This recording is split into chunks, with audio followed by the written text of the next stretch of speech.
And that brings me to my shocking stat of the week. One of the most impressive characteristics of those who support and continue to push for more government intervention, especially when it's paid for by other people's money. This week, if you're listening from Calgary, from Edmonton, Victoria, and other parts, Kamloops, we had Vancouver City Council, Vision Vancouver, decide that it was essential that they get into the bike rental business, despite the fact that there is a ton of private operations. It's the new bike share plan.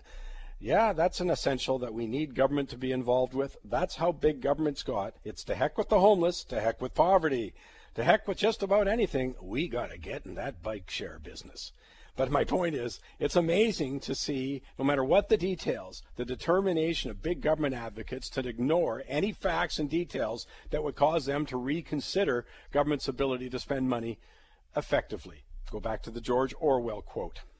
If you think about it, not a single member of the self-described progressive left has ever abandoned their view, no matter how egregious the story of waste. I mean, the Fraser Institute simply added up, went to all the Auditor General's report between 1998 and 2013, and added up all the examples of waste. 614 failed programs and initiatives.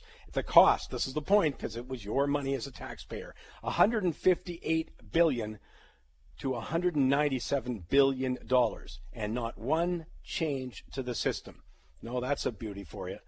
158 billion plus wasted, and it doesn't bother them a bit. Which brings me to my shocking stat of the week.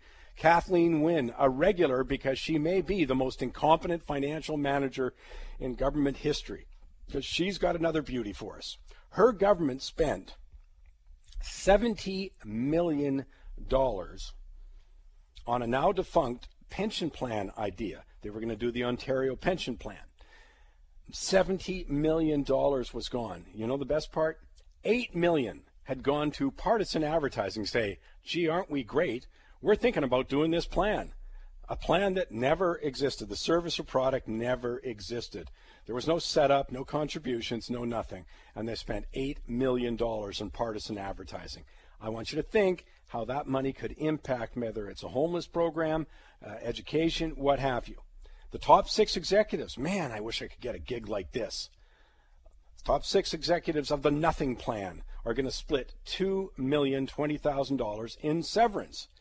That was the equivalent of 1 year's salary, despite the fact they didn't work for a year. In all, they're going to receive more than $2.8 million in compensation for their work to establish the now non-existent plan. I'm not so sure I'm shocked about that, but I certainly am appalled. Coming up.